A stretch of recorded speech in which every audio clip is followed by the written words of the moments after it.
দেশব্যাপী বৈষম্য বিরোধী ছাত্র আন্দোলনের প্রার্থনা ও ছাত্র জনতার গণমিছিল কর্মসূচি পালিত হয় 2024 সালের 2 আগস্ট।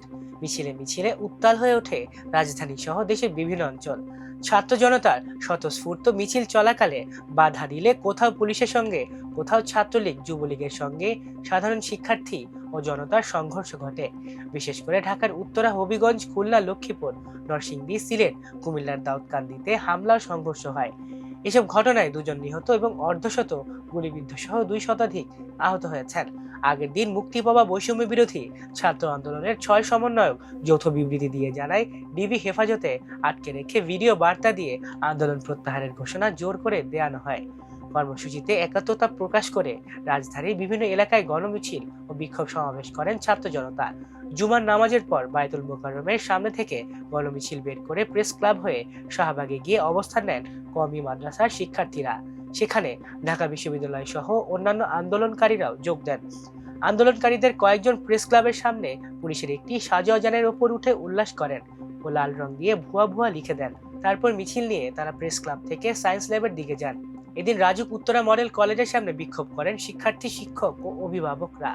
বিকেলে উত্তরার জমজম টাওয়ার সংলগ্ন মাইলস্টোন কলেজের সামনের সড়কে পুলিশ ও নিষিদ্ধ ছাত্রলীগ নেতাকর্মীদের সঙ্গে শিক্ষার্থীদের দফায় দফায় ধাওয়া পাল্টা ধাওয়া হয়। পুলিশ শিক্ষার্থীদের লক্ষ্য করে টিয়ার শেল ও সাউন্ড গ্রেনেড নিক্ষেপ করে। এ সময় 2 জন গুলিবিদ্ধ হন।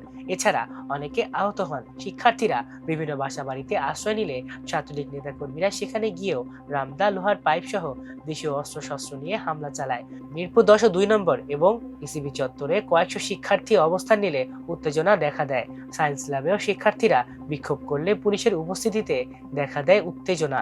রাজধানীর কেন্দ্রীয় শহীদ মিনারে 2 আগস্ট বিকেলে শিক্ষক, শিক্ষার্থী ও নাগরিক সমাজের ডাকা গ্রহযাত্রা কর্মসূচিতে হাজার হাজার মানুষ অংশগ্রহণ করেন। বিভিন্ন শ্রেণীর পেশার মানুষের উপস্থিতিতে মুখরিত হয়ে ওঠে শহীদ মিনার এলাকা। কর্মসূচিতে জুলাই হত্যাকাণ্ডের সুষ্ঠু বিচার, গণগ্রেপ্তার বন্ধ, শিক্ষা প্রতিষ্ঠান খোলা এবং সরকারের পদত্যাগ সহ নানা দাবি তুলে স্লোগান দেওয়া হয়। আহত হয়েছেন শতাধিক, এর মাঝে অনেকেই গুলিবিদ্ধ। পুলিশ শতাধিক রাউন্ড রাবার বুলেট ও কাঁদানে গ্যাস নিক্ষেপ করে। হবিগঞ্জে সংঘর্ষে গুলিবিদ্ধ হয়ে নিহত হন একজন পথচারী। হবিগঞ্জ 3 আসনের আওয়ামী লীগ দলীয় তৎকালীন সংসদ সদস্য আবু জাহিরের বাসায় ইট পাটকেল নিক্ষেপ করে ও 10টি মোটরসাইকেলে আগুন দেয়া হয়।